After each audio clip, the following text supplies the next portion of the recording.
ಗಂಟೆ 3 ಹೊಡೆದ್ರೂ ಊಟ ಮಾಡಬೇಕು ಅನ್ನಿಸ್ಲಿಲ್ಲ. ಅವ್ರಿಗೆ ಹೊಟ್ಟೆ ಹಸ್ತಿಲ್ಲ ಅಂತಲ್ಲ, ಪ್ರತಿನಿತ್ಯವೂ 12 ಗಂಟೆಗೆ ಊಟ ಮಾಡಿ ರೂಢಿ. 12 ಹೊಡೆದಾದ್ಮೇಲೆ 1 ನಿಮಿಷವೂ ಹಸಿವಿನಿಂದ ಇರಲಾರರು. ಅಪರೂಪಕ್ಕೆ ಒಮ್ಮೆ ಅಡುಗೆ ತಡವಾದ್ರೂ ಪತ್ನಿ ಮೇಲೆ ಸಿಟ್ಟಿನಿಂದ ರೇಗ್ತಾ ಇದ್ರು. ಆದರೆ ಇಂದು ಅವರಿಗೆ ಊಟವೇ ಬೇಡವಾಗಿದೆ. ಮಗ ಸೊಸೆ ಸಂಜೆ ಬಂದ್ರೆ ಯಾಕೆ ಊಟ ಮಾಡಿಲ್ಲ ಅಂತ ಆಕ್ಷೇಪಣೆ ಮಾಡ್ತಾರೆ. ಆ ಆಕ್ಷೇಪಣೆ ಅವ್ರಿಗೆ ಬೇಡ. ಹೀಗಾಗಿ ಡೈನಿಂಗ್ ಟೇಬಲ್ನ ಮುಂದೆ ಬಂದು ಕುಳಿತರು. ಟೇಬಲಿನ ಮೇಲೆ ಇದ್ದ ತಣ್ಣಗಾಗಿದ್ದ ಅನ್ನ ಸಾರನ್ನ ತಟ್ಟೆಗೆ ಹಾಕಿಕೊಳ್ಳುತ್ತಲೇ ಊಟ ಮಾಡಬೇಕು ಎಂದಿದ್ದ ಆಸೆ ಬತ್ತಿ ಹೋಯ್ತು. ಸಾವಿತ್ರಿ ಎಂದಾದರೂ ಹೀಗೆ ಅಡುಗೆ ಮಾಡಿರುವಳೆ? ಸದಾ ತಮ್ಮ ಬೇಕು ಬೇಡಗಳನ್ನು ಅರಿತು ನಡೀತಾ ಇದ್ದಳು. ಒಂದು ಪಲ್ಯ, ಗೊಜ್ಜು, ಚಟ್ನಿ, ಉಪ್ಪಿನಕಾಯಿ ಇಷ್ಟಾದರೂ ಊಟಕ್ಕೆ ಇರಲೇಬೇಕು. ಅದರಲ್ಲಿ ಯಾವುದೇ ಲೋಪವಾದರೂ ತುತ್ತೆತ್ತುತ್ತಿರಲಿಲ್ಲ. ನಂಜುಂಡಯ್ಯನವರು ಎಲ್ಲವೂ ಸರಿಯಾಗಿದ್ದರೆ, ಸಾವಿತ್ರಿ ನಿನ್ನ ಕೈ ಅಡುಗೆ ಫಸ್ಟ್ ಕ್ಲಾಸ್ ಕಣೆ, ಬೇರೆ ಯಾರು ಮಾಡಿದ್ರೂ ನಿನ್ನ ಹಾಗೆ ಮಾಡುವುದಿಲ್ಲ ಎಂದು ಪತ್ನಿಗೆ ಶಹಬಾಸ್ಗಿರಿ ಕೊಡ್ತಾ ಇದ್ರು. ನಿಮ್ಮ ಹೊಗಳಿಕೆ ಸಾಕು, ನಾಳೆ ನಾನು ಕಣ್ಣು ಮುಚ್ಚಿದ ಮೇಲೆ ಏನ್ ಮಾಡ್ತೀರಿ? ಸೊಸೆ ಮಾಡಿದ್ದನ್ನ ನೀವು ತಿನ್ಲೇಬೇಕಲ್ಲ ಅಂದ್ರೆ ನಂಜುಂಡಯ್ಯ ಹಿಂದೆ ಮುಂದೆ ಆಲೋಚನೆ ಮಾಡದೆ, ನೀನು ಹೋದ್ಮೇಲೆ ನಾನೇಕೆ ಈ ಭೂಮಿ ಮೇಲಿರ್ಲಿ, ನಾನು ಸಹ ನಿನ್ನ ಹಿಂದೆಯೇ ಬಂದ್ಬಿಡ್ತೀನಿ ಅಂತ ಹೇಳ್ತಾ ಇದ್ರು. ಗಂಡ ತನ್ನ ಮೇಲಿಟ್ಟಿರುವ ಅಪಾರ ಪ್ರೀತಿ ಕಂಡು ಸುಕ್ಕಾದ ಬಿಳುಪು ಕೆನ್ನೆ ಆ ವಯಸ್ಸಿನಲ್ಲೂ ರಂಗೇರಿದರು. ಹುಟ್ಟು ಸಾವು ನಮ್ಮ ಕೈಯಲ್ಲಿದೆಯೇ ಎಂದು ಜೀವನದ ಅನುಭವ ವೇದಾಂತ ಹೇಳ್ತಿತ್ತು. 50 ವರ್ಷಗಳ ದಾಂಪತ್ಯ ಜೀವನದಲ್ಲಿ ಸಾವಿತ್ರಮ್ಮ ಎಂದೂ ಗಂಡನಿಗೆ ಎದುರಾಡಿದವರಲ್ಲ. ಗಂಡನ ಮಾತು ಆಕೆಯ ಪಾಲಿಗೆ ವೇದವಾಕ್ಯ. ಸಾವಿತ್ರಿ ಎಂದರೆ ಸಾಕು, ಎದುರಿಗೆ ಬಂದು ನಿಲ್ತಾ ಇದ್ರು. ಗಂಡ ಹೇಳದೆಯೇ ಅವರ ಮನದ ಇಚ್ಛೆಯನ್ನು ಅರಿತು ಪೂರೈಸ್ಬಿಡ್ತಿದ್ರು. ಅವರು ಕೇಳುವ ಮೊದಲೇ ಅವರು ಬಯಸಿದ ವಸ್ತು ಕೈ ಸೇರ್ತಿತ್ತು. ನೆನೆಸುವ ಮೊದಲೇ ಬಯಕೆ ಈಡೇರಿ ಬಿಡ್ತಿತ್ತು. 8 ವರ್ಷಕ್ಕೆ ನಂಜುಂಡಯ್ಯನವರಿಂದ ತಾಳಿ ಕಟ್ಟಿಸಿಕೊಂಡು 12ಕ್ಕೆ ಮೈ ನೆರೆದು ಗಂಡನ ಮನೆ ಸೇರಿದ ಹುಡುಗಿ.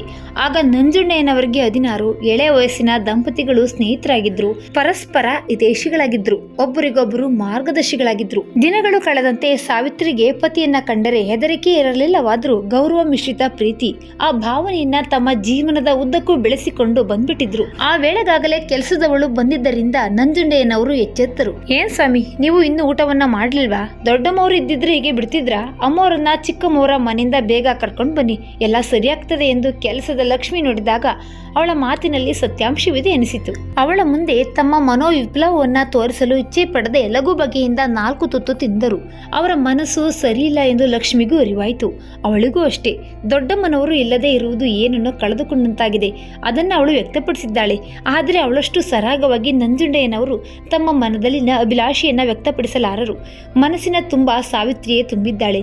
ಅವಳಿಲ್ಲದೆ ದಿನವೊಂದು ಯುಗವಾಗಿದೆ ಹಾಗೆಂದು ಬಾಯ್ಬಿಟ್ಟು ಹೇಳಲು ಅವರಿಗೆ ಸ್ವಾಭಿಮಾನ ಅಡ್ಡವಾಗುತ್ತದೆ. ನಂಜುಂಡಯ್ಯನವರು ಸುಮ್ಮನಿರಲು ಲಕ್ಷ್ಮಿ ಬಿಡ್ಲಿಲ್ಲ.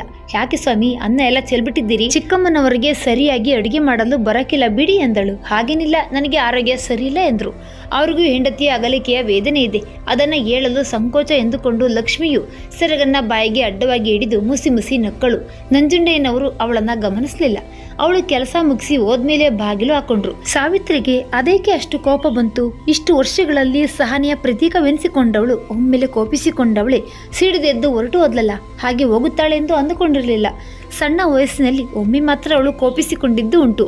ಆ ನೆನಪು ಅವರ ಯೌವನದ ಕಾಲವನ್ನ ಮೆಲುಕು ಹಾಕಿತು. ನಂಜುಂಡಯ್ಯನವರು ರಸಿಕರು. ಸಾವಿತ್ರಿ ಲಕ್ಷಣವಾದ ಹುಡುಗಿಯೇ ಆದರೂ ಪುರುಷ ಸ್ವಭಾವ ಚಪಲವೆನ್ನುವುದಕ್ಕೆ ಸಾಕ್ಷಿಯಾಗಿ ಒಮ್ಮೆ ಅವರು ಎದುರು ಮನೆಯ ಜಲಜಾಳನ್ನ ಹೊಗಳಿದ್ರು. ಸಾವಿತ್ರಿ, ಆ ಜಲಜಾಳನ್ನ ನೋಡಿದ್ಯಾ? ಅದೇನು ಮೈಮಾಟ ಅಲ್ವಾ ಅವಳದು ಎಂದಿದ್ರು. ಹೆಂಡತಿ ಎನ್ನುವುದನ್ನ ಮರೆತು ಸಾವಿತ್ರಿಗೆ ಕೋಪ ಹುಕ್ಕಿ ಬಂತು. ಕೊಂಚ ಸ್ಥೂಲ ಕಾಯದವರಾದ ಸಾವಿತ್ರಿ ಸ್ತ್ರೀ ಸಹಜವಾದ ಮಾಶ್ಚರ್ಯದಿಂದಲೇ ಕುದಿಯುತ್ತಾ ಜ್ವಾಲಾಮುಖಿಯಾದ್ರು. ನಿಮಗೆ ಅವಳೇ ಚೆನ್ನ ತಾನೆ, ನೀವು ಅವಳಿಂದೆಯೇ ಹೋಗಿ, ನಾನೆಕ್ ಬೇಕು? ಆಗಂದ ಸಾವಿತ್ರಿ ಮೌನ ವ್ರತ ಹಿಡಿದದ್ದು 1 ವಾರ. ಆಗ ನಂಜುಂಡಯ್ಯನವರ ಬುದ್ಧಿಶಕ್ತಿಗೊಂದು ಸವಾಲು. ನಿಜವಾಗ್ಲೂ ನಾನು ಪರಸ್ತ್ರೀಯರ ಹಿಂದೆ ಹೋಗೋನಾಗಿದ್ರೆ ಎಲ್ಲವನ್ನೂ ನಾನು ಹೇಳುತ್ತಾ ಇದ್ನ? ನನ್ನ ನೇರ ನುಡಿಗೆ, ನಿರ್ಮಲ ಮನಸ್ಸಿನ ಬಿಚ್ಚು ಮಾತಿಗೆ ನೀನು ಸಂತೋಷ ಪಡು, ನನ್ನಲ್ಲಿ ಮುಚ್ಚು ಮರೆಯಿಲ್ಲ ಎಂದು ಹೇಳಿ ಆಕೆಯನ್ನು ಒಪ್ಪಿಸಿ ರಾಜಿ ಮಾಡಿಕೊಳ್ಳುವುದರಲ್ಲಿ ಸುಸ್ತಾಗ್ಬಿಟ್ಟಿದ್ರು. ಒಂದೇ ಕೊನೆ. ಆ ನಂತರ ನಂಜುಂಡಯ್ಯನವರೇ ಎಂದು ಬೇರೆಯವರನ್ನ ಹೊಗಳಲಿಲ್ವೋ? ಸಾವಿತ್ರಿ ಅವರನ್ನ ಅರ್ಥ ಮಾಡಿಕೊಂಡ್ರು. ಆ ನಂತರ ಎಂದೂ ಗಂಡ ಹೆಂಡತಿಯರಲ್ಲಿ ಜಗಳವಾಗಿರ್ಲೇ ಇಲ್ಲ. ಹಾಗಾಗಿ ಇಬ್ಬರೂ ಆ ಘಟನೆಯನ್ನ ನೆನೆದು ನಗುವುದಿತ್ತು. ಈ ಇಳಿ ವಯಸ್ಸಿನಲ್ಲಿಯೂ ಆ ಘಟನೆಯು ಇಬ್ಬರಲ್ಲಿಯೂ ಸಿಹಿ ನೆನಪನ್ನ ತರ್ತಾ ಇತ್ತು. ದಾಂಪತ್ಯ ಜೀವನ ಯಾವ ಬಿರುಗಾಳಿ ಇಲ್ಲದೆ ಸಾಗಿತ್ತು.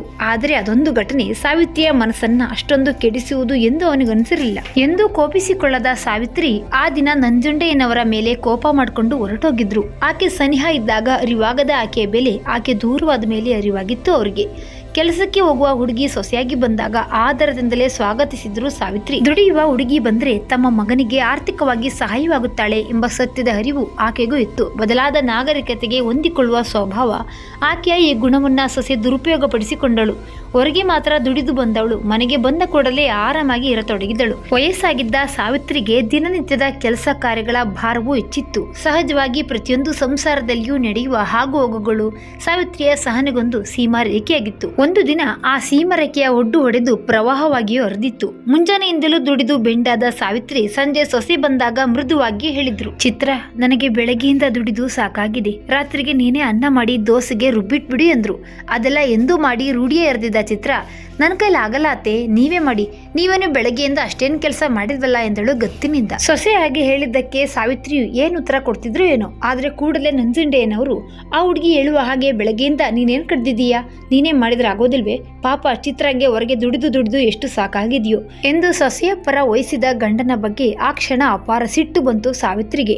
ಮುಂದೆ ಅರ್ಧ ಗಂಟೆಯಲ್ಲೇ ಬ್ಯಾಗಿಗೆ 4 ಸೀರೆ ತುರುಕಿಕೊಂಡು ಹೊರಬಂದ ಸಾವಿತ್ರಿ, ನಾನು ಸೌಧಾಮಿನಿ ಮನೆಗೆ ಹೋಗುತ್ತೇನೆ ಎಂದ್ರು. ಅಲ್ವೇ ಸಾವಿತ್ರಿ, ಇದೇನೇಗೆ ದಿಢೀರ್ ಅಂತ ಹೊರಟ್ಬಿಟ್ಟೆ ಎಂದಾಗ ನಿಮ್ಮ ಸೊಸೆ ಉಂಟು, ನಿಮಗೆ ಅವಳೇ ತಾನೇ ಬೇಕು, ಅವಳ ಕೈಯಲ್ಲೇ ಮಾಡಿಸ್ಕೊಳ್ತೀನಿ, ನಾನು 4 ದಿನ ಆಯಾಗಿರುತ್ತೇನೆ ಎಂದು ಅವರ ಪ್ರತ್ಯುತ್ತರಕ್ಕೂ ಕಾಯದೆಯೇ ಸರಸರನೆ ಹೊರಟು ಹೋದ್ರು. ಸೊಸೆ ಚಿತ್ರಾಳಿಗೆ ಸ್ವಲ್ಪ ಹೊತ್ತು ಏನೂ ಅರ್ಥವಾಗ್ಲಿಲ್ಲ. ಆ ನಂತರ ಪರಿಸ್ಥಿತಿಯನ್ನು ಅರಿತಳು. ನಿಮ್ಮಮ್ಮನಿಗೆ ಎಷ್ಟು ದುರಹಂಕಾರ, ಅದಕ್ಕೆ ಉದಾಸೀನವೇ ಮದ್ದು ಅಂತ ನಾನು ತೋರಿಸುತ್ತೇನೆ, ಅದೆಷ್ಟು ದಿನ ಅಲ್ಲಿರ್ತಾರೋ ಇರಲಿ, ನೀವು ಕರೆಯಲು ಹೋಗ್ಬೇಡಿ ಎಂದು ಚಿತ್ರ ಗಂಡನಿಗೆ ತಾಕೀತು ಮಾಡಿದಳು. ಹೆಂಡತಿಯ ಮಾತಿಗೆ ಎದುರಾಡ್ಲಿಲ್ಲ ಶಶಿಧರ್.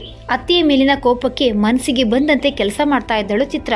ರುಚಿಯಾದ ತಿಂಡಿ ತೀರ್ಥಗಳು ಇಲ್ಲವಾದವು. ಆ ರೀತಿಯ ಬದುಕನ್ನ ಎಂದೂ ಕಂಡರಿಯದಿದ್ದ ನಂಜುಂಡೆಯನವರು ದಿನಗಳನ್ನ ಕಷ್ಟದಿಂದಲೇ ದೂಡತೊಡಗಿದರು. ಮಗ ಸೊಸೆ ಇಬ್ಬರು ಕೆಲಸಕ್ಕೆ ಹೋದ್ಮೇಲೆ ಸಾವಿತ್ರಿ ಇದ್ದಾಗ ಹೊತ್ತು ಕಳೀತಾ ಇದ್ದುದೇ ತಿಳ್ತಾ ಇರಲಿಲ್ಲ. ಏನಾದ್ರೊಂದು ಹೇಳ್ತಾ ಕಾಲ ಕಳೀತಾ ಇದ್ರು.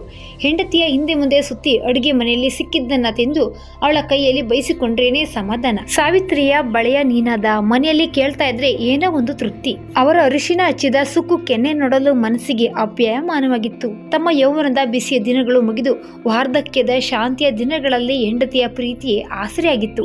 ಆದರೆ ಇಂದು ನಂಜುಂಡೆಯನವರಿಗೆ ಅದಿಲ್ಲವಾಗಿ ಪರಿತಪಿಸುವಂತಾಗಿದೆ. ತಾವೇ ಹೋಗಿ ಕರೆಯಲಾರರು, ಆಕೆಯಲ್ಲದೆಯೂ ಬದುಕಲಾರರು. ಇತ್ತ ಸಾವಿತ್ರಮ್ಮನ ಸ್ಥಿತಿಯೂ ಸಹ ಬೇರೆಯ ರೀತಿಯೇನೂ ಇರಲಿಲ್ಲ. ಕೋಪ ಹಾಗೂ ಆತುರದಲ್ಲಿ ಮೂಗು ಕೊಯ್ದುಕೊಂಡಂತಾಗಿತ್ತು ಆಕೆಯ ಪರಿಸ್ಥಿತಿ. ತನ್ನ ತಾಯಿ ಅಪರೂಪಕ್ಕೆ ಬಂದಾಗ ಸೌಧಾಮಿನಿ ಆದರದಿಂದ ಸ್ವಾಗತಿಸಿದ್ದಳು ಹಾಗೂ ಅಕ್ಕರೆಯಿಂದ ನೋಡಿಕೊಳ್ತಾ ಇದ್ದಳು. ಅವಳು ಆಧುನಿಕ ಮನೋಭಾವದ ಹುಡುಗಿ. ತಂದೆಯ ವರ್ತನೆಯನ್ನ ಖಂಡಿಸಿಯೇ ಮಾತಾಡಿದ್ದಳು. ಅಮ್ಮ, ನೀನು ಮೊದಲಿಂದಲೂ ಅಪ್ಪ ಹೇಳಿದ್ದಕ್ಕೆಲ್ಲ ಹೋಗುಟ್ಟುತ್ತಾ ಇದ್ದದ್ದಕ್ಕೆ ಇವತ್ತು ಅವರು ಹೀಗೆ ನಿನ್ನ ಮೇಲೆ ಜೋರು ಮಾಡ್ತಾ ಇರೋದು. ಈ ಸಾರಿ ನೀನು ಪ್ರತಿಭಟಿಸಿ ಬಂದಿದ್ದೀಯಾ ನೋಡು, ಈಗ ದಾರಿಗೆ ಬರುತ್ತಾರೆ. ನೀನು ಕುರಿಯ ಹಾಗೆ ಇದ್ರೆ ಎಲ್ಲರೂ ತುಳಿದು ಬಿಡುತ್ತಾರೆ. ಚಿತ್ರಾಳಿಗೂ ಬುದ್ಧಿ ಬರುತ್ತದೆ ಬಿಡು ಎಂದಿದ್ದಳು. ಕೋಪದಲ್ಲಿ ಬಂದಿದ್ದ ಸಾವಿತ್ರಮ್ಮನಿಗೆ ಮಗಳ ಮನೆ ಚೆನ್ನಾಗಿ ಕಂಡಿತ್ತು. ತುಡಿದು ಬಸವಳಿದಿದ್ದ ದೇಹಕ್ಕೆ ವಿರಾಮ ಅಪ್ಯಾಯವೆನಿಸಿತ್ತು. ಆದರೆ ಆ ನೆಮ್ಮದಿ ಸೌಖ್ಯ 4 ದಿನಗಳು ಮಾತ್ರ. ಯಾವಾಗಲೂ ದುಡಿತಾ ಇದ್ದ ಜೀವಕ್ಕೆ ಹೀಗೆ ಸುಮ್ಮನೆ ಕುಳಿತುಕೊಳ್ಳುವುದೆಂದ್ರೆ ಬೇಸರ. ಜೊತೆಗೆ ಸೋಮಾರಿಯ ತಲೆ ಸೈತಾನನ ಕಾರ್ಯಗಾರ ಎಂಬಂತೆ ಏನೇನೋ ಕೆಟ್ಟ ಆಲೋಚನೆಗಳೇ ಸದಾ ಮುತ್ತಿ ಕಾಡತೊಡಗಿದವು.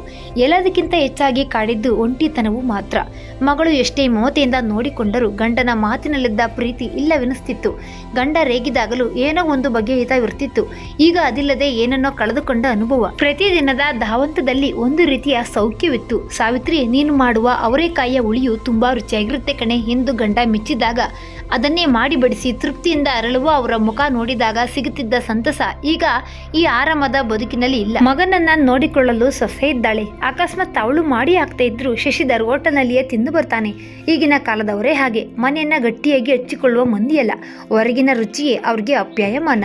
ಆದರೆ ತನ್ನವರಿಗೆ ಆ ಹವ್ಯಾಸವಿಲ್ಲ. ಊಟ ಸರಿ ಇಲ್ಲದಿದ್ರೆ ಉಪವಾಸವಿರ್ತಾರೆ ವಿನಃ ಹೋಟೆಲ್ನ ಮೆಟ್ಟಿಲು ಕೂಡ ಹತ್ತಿದವರಲ್ಲ. ತಮ್ಮನ್ನೇ ಕಾಡಿಬೇಡಿಯಾದ್ರೂ ಬೇಕಾದನ್ನ ಮಾಡಿಸಿಕೊಂಡು ತಿಂತಾ ಇದ್ರು.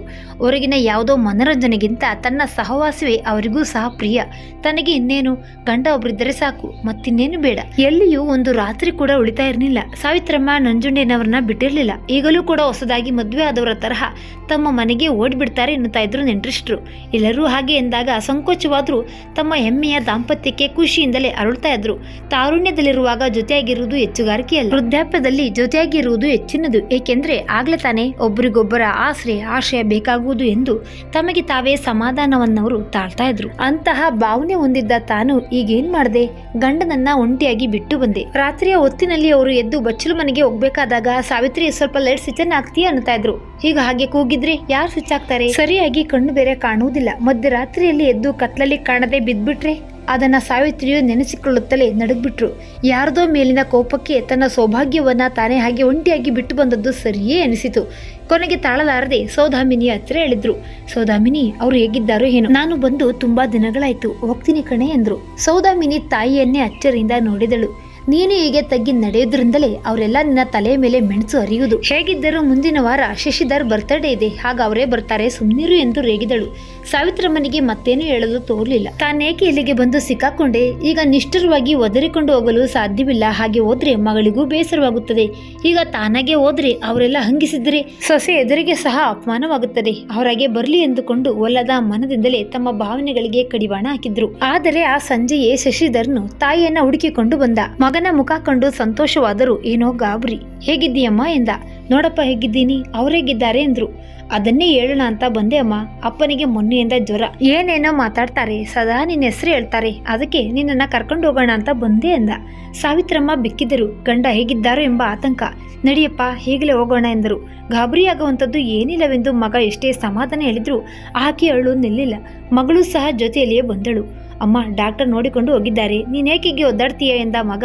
ಆದರೂ ಸಾವಿತ್ರಮ್ಮನ ಜೀವವು ವಿಲೆವಿಲನೆ ಒದ್ದಾಡಿತು. 3 ಜನರು ಒಂದೇ ಆಟೋದಲ್ಲಿ ಮನೆಗೆ ಬಂದರು. ಆಟೋ ಇಳಿದು ಚಿಕ್ಕ ಹುಡುಗಿಯಂತೆ ಒಳಗೆ ಓಡಿದರು ಸಾವಿತ್ರಮ್ಮ. ಆಗ ತಾನೇ ಜ್ವರವೂ ಬಿಟ್ಟಿತ್ತು ನಂಜುಂಡಯ್ಯನವರಿಗೆ. ಏನಂದ್ರೆ ಹೇಗಿದ್ದೀರಿ, ಭಾರವಾದ ಧ್ವನಿಯಲ್ಲಿ ಕೇಳುತ್ತಾ ಅವರ ಅಣಿಯ ಮೇಲೆ ಮೂಡಿದ್ದ ಬೆವರನ್ನ ತಮ್ಮ ಸೆರಗಿನಿಂದಲೇ ಒತ್ತಿದ್ರು. ಬಂದ್ಯಾ ಸಾವಿತ್ರಿ, ನೋಡು ನನಗೆ ಹೇಗೆ ಜ್ವರ ಬಂದಿದೆ. ನೀನು ಇರುವಾಗ ನಾನು ಯಾವತ್ತಾದ್ರೂ ಹೀಗೆ ಮಲಗಿದ್ನ? 2 ಚಕ್ರವಿದ್ರೆ ಬಾಳ ರಥ ಚೆನ್ನಾಗಿ ಸಾಗುವುದು ಅಂತ ಈಗ ಅರ್ಥವಾಗಿದೆ. ಗಂಡನ ಮಾತುಗಳನ್ನ ಕೇಳಿ ಆಕೆ ದುಃಖದ ಕಟ್ಟೆ ಹೊಡೆಯಿತು. ನಾನು ಇನ್ನು ನಿಮ್ಮನ್ನ ಬಿಟ್ಟು ಎಲ್ಲಿಗೂ ಹೋಗಲ್ಲ ಅಂದ್ರೆ ನೀವೇ ನನ್ನ ಸರ್ವಸ್ವ. ನಾನು ಓದದ್ದು ತಪ್ಪಾಯ್ತು, ನೀವಿಲ್ಲದೆ ನಾನು ಎಷ್ಟು ನೊಂದೆ ಗೊತ್ತಾ ಎಂದರು ಗಂಡನ ಕೈಯನ್ನ ಹಿಡಿದುಕೊಂಡು. ನನಗೂ ಅಷ್ಟೇ ಸಾವಿತ್ರಿ, ನೀನಿಲ್ಲದಿದ್ದಾಗ ನಿನ್ನ ಬೆಲೆ ಏನು ಅಂತ ಗೊತ್ತಾಯ್ತು. ಇನ್ನು ನಾನು ಹುಷಾರಾಗ್ಬಿಡ್ತೀನಿ. ನೀನು ಬಂದಾಯ್ತಲ್ಲ, ನಿನ್ನ ಇಷ್ಟ ಬಂದಾಗಿರು, ಕೈಲಾದ್ದನ್ನ ಮಾಡು, ನನ್ನ ಜೊತೆ ಒಂದಿದ್ರೆ ನನಗೆ ಅಷ್ಟೇ ಸಾಕು ಎಂದರು ಹೆಂಡತಿಯ ತಲೆ ಸವರಿ. ಸಾವಿತ್ರಮ್ಮ ಭಾವೋದ್ವೇಗದಿಂದ ಬಿಕ್ಕುತ್ತಾ ಗಂಡನ ಎದೆಗೊರಗಿದ್ರು. ನಂಜುಂಡಯ್ಯನವರ ಕೈಗಳು ತಮ್ಮ ಜೊತೆಗಾತಿಯನ್ನ ಪ್ರೀತಿಯಿಂದ ಬಳಸಿದವು. ಒಳಗೆ ಬಂದ ಮಕ್ಕಳು ಆ ದೃಶ್ಯವನ್ನ ಕಂಡು ನಗುತ್ತಾ ಮೆಲ್ಲನೆ ಜಾರಿಕೊಂಡರು. ಆ ಕ್ಷಣದಲ್ಲಿ ಆ ವೃದ್ಧ ದಂಪತಿಗಳು ಪರಸ್ಪರ ಒಪ್ಪುಗೆಯಲ್ಲಿ ಪ್ರಪಂಚವನ್ನೇ ಮರೆತಿದ್ದರು. ಮತ್ತೊಂದು ಕಥೆಯೊಂದಿಗೆ ಭೇಟಿಯಾಗೋಣ. ಧನ್ಯವಾದಗಳು.